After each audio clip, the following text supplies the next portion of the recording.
Vous pouvez constater qu'il y a eu des Chinois nationalistes et démocratiques qui sont partis et ont mené de nombreuses guerres pour cette cause. Bien entendu, ils ont atteint leur potentiel actuel avec le soutien des États-Unis.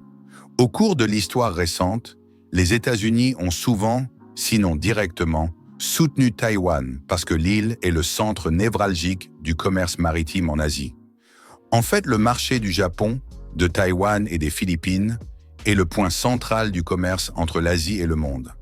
Par conséquent, une prise de contrôle totale de cette île par la Chine maintiendrait définitivement l'économie chinoise à son apogée et l'économie américaine n'en serait jamais ébranlée. C'est pourquoi la question de Taïwan est d'une importance vitale tant pour l'Amérique que pour la Chine. Aujourd'hui, les habitants de Taïwan ne se considèrent pas comme faisant partie de la Chine. Ils ont leur propre drapeau, leur propre hymne, leur propre monnaie et leur propre langue. Contrairement à la Chine, ils sont gouvernés par la démocratie et non par un parti unique. En fait, le pays de Taïwan a une structure sociale qui vit complètement avec la culture chinoise, à tel point qu'ils sont presque identiques à la Chine, de la nourriture qu'ils consomment au quotidien à leurs origines ethniques, de sorte que ce qui les sépare de la Chine n'est pas leur religion, leur langue ou leurs différences raciales. Les facteurs qui les éloignent les uns des autres sont entièrement liés à des points de vue culturels et administratifs. En d'autres termes, les habitants de Taïwan aujourd'hui ne veulent pas d'un régime autoritaire oppressif dirigé par une seule personne. Ils veulent être gouvernés librement par la démocratie. Bien que la Chine propose à Taïwan, à certaines périodes, la formule « un pays, deux gouvernements », les Taïwanais n'y croient pas. En effet, Hong Kong était autrefois comme Taïwan, mais après avoir été annexé à la Chine, il ne reste plus rien de la démocratie et de la liberté dans cette région autonome. C'est pourquoi les Taïwanais considèrent cet accord comme impossible et expriment souvent leur réaction sur les places. De plus, les partis pro-démocratiques remportent toujours les élections générales dans le pays. Les partis prônant des politiques similaires à celles de la Chine perdent toujours les élections à Taïwan. Lorsqu'on regarde Taïwan sur la carte, on s'aperçoit que ce n'est pas un très grand pays. En effet, sa superficie n'est que de 36 000 km². Mais cette superficie abrite une population plus importante que celle de nombreux États, à tel point que Taïwan compte environ 25 millions d'habitants. La capitale du pays est Taipei, et c'est la ville qui reçoit le plus de visites. Cependant, la majorité de ces vols sont des vols de correspondance, et votre heure d'arrivée à Taïwan peut prendre jusqu'à 20 heures en moyenne. Tant que le pays n'est pas impliqué dans un processus problématique avec la Chine, il s'agit d'une structure sûre qui garde toujours ses portes ouvertes aux touristes. En fait, après avoir atterri à l'aéroport de Taïwan, vous pouvez entrer dans le pays pour 30 jours sans aucun problème avec un visa pour 20 à 25 dollars américains. Il est possible de visiter ce petit pays d'Asie de l'Est très confortablement en 30 jours. Bien entendu, la plupart des habitants du pays ne parlent pas anglais, sachez-le. Il est déjà très difficile de comprendre l'anglais parlé par les Asiatiques. Le pays de Taïwan parle principalement une langue appelée le chinois mandarin. Par conséquent, si vous prévoyez de rester à Taïwan pendant une longue période, vous risquez d'avoir de gros problèmes en termes de communication et de langue écrite. En outre, en termes de religion, le pays est orienté vers une croyance différente de la croyance générale. Plus de 90% de la population a adopté des religions telles que le bouddhisme et le taoïsme. En d'autres termes, un chrétien ou un musulman fermement attaché aux religions abrahamiques peut se sentir étranger dans ce pays.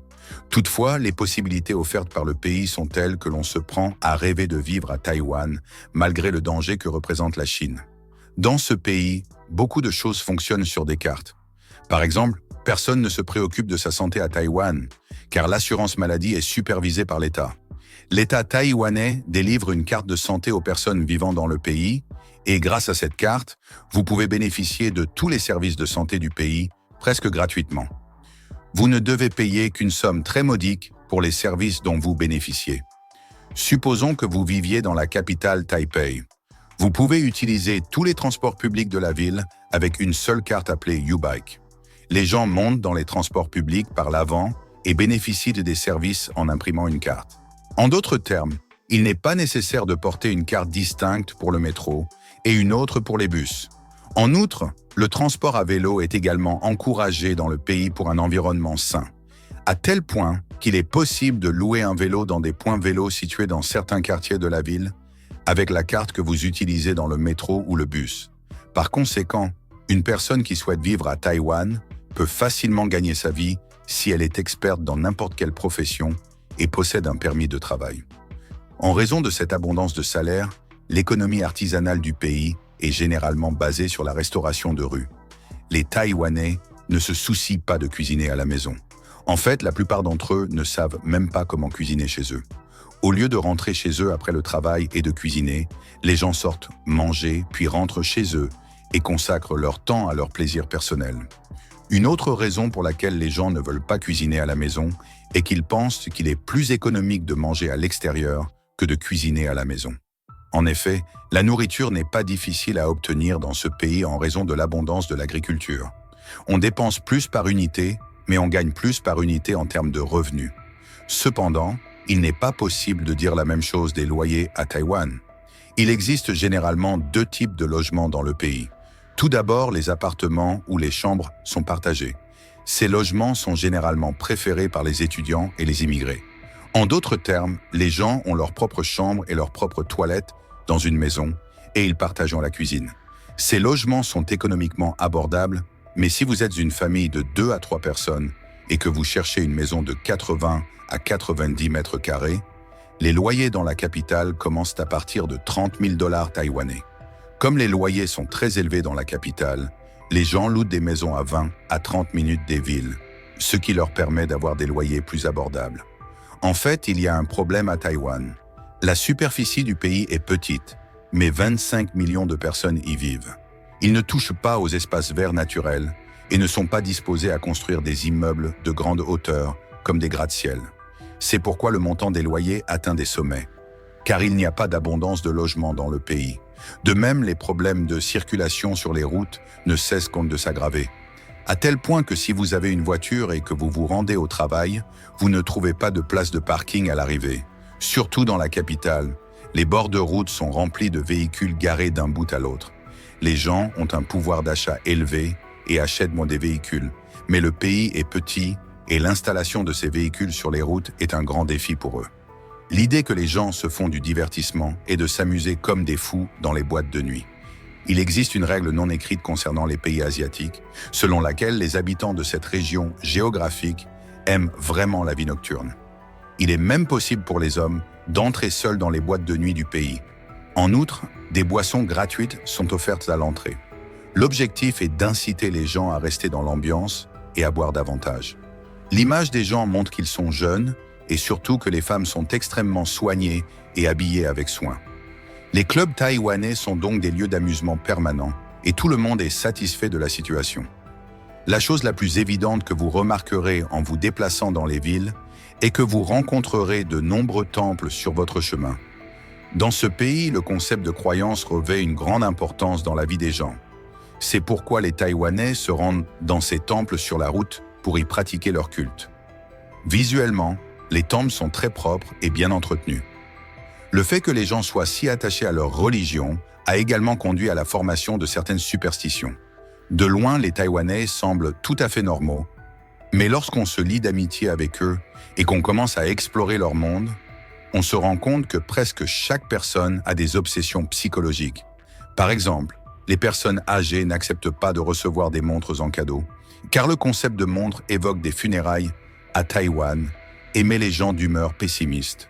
De même, ils n'utilisent jamais le chiffre 4 dans les bâtiments et les institutions officielles.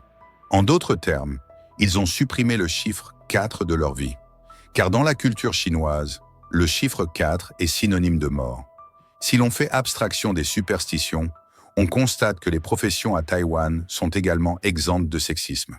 Par exemple, si vous êtes un homme et que vous avez besoin d'une coupe de cheveux à Taïwan, lorsque vous vous rendez chez le coiffeur, vous pouvez constater que la personne qui vous coupera les cheveux est une femme. En effet, une grande partie des coiffeurs de ce pays sont des femmes. Bien sûr, ils sont beaucoup plus avancés que les pays d'Asie du Sud en termes d'hygiène. Les Taïwanais ont donc été influencés par des pays comme la Chine et le Japon, et ils ont réussi à créer une organisation urbaine et une culture alimentaire adaptée à l'ère moderne dans laquelle nous vivons. En effet, les routes et les rues sont toujours propres. En particulier lorsque vous vous promenez dans la capitale, vous avez immédiatement l'impression d'être dans un pays développé.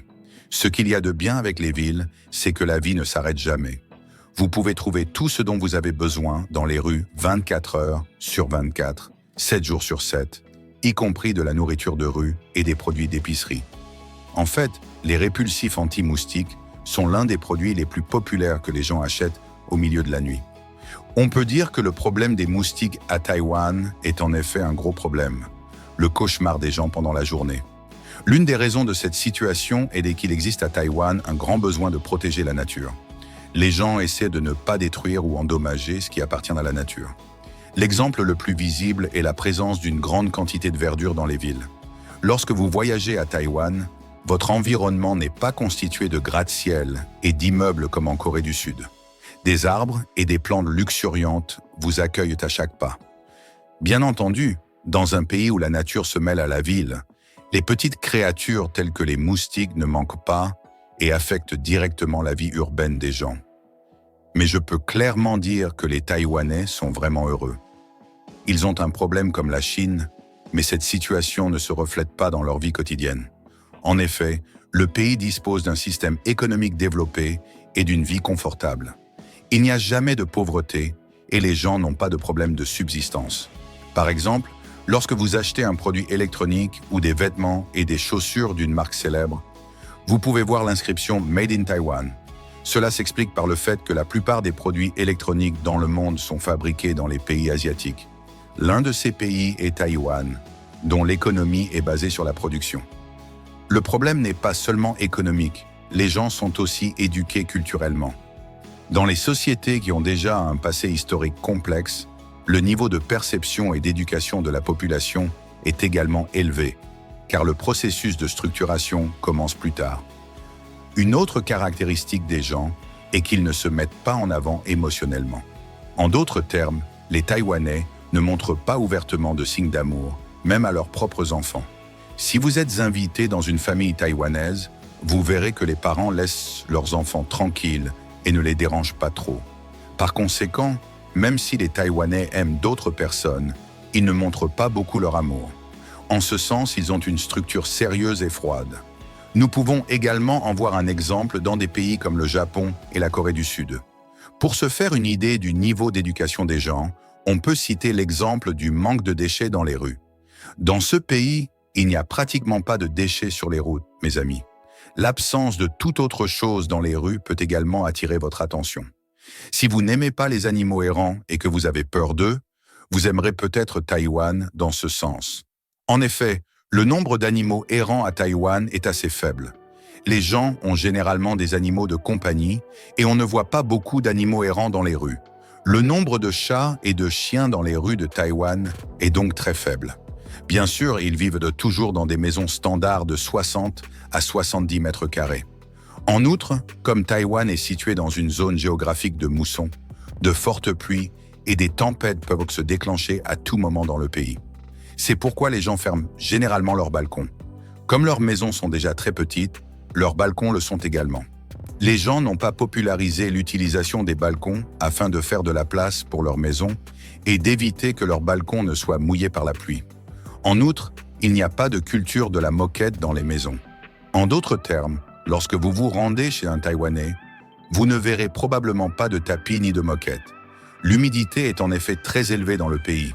L'humidité élevée de l'air provoque l'humidité dans les maisons et les tapis sentent rapidement mauvais.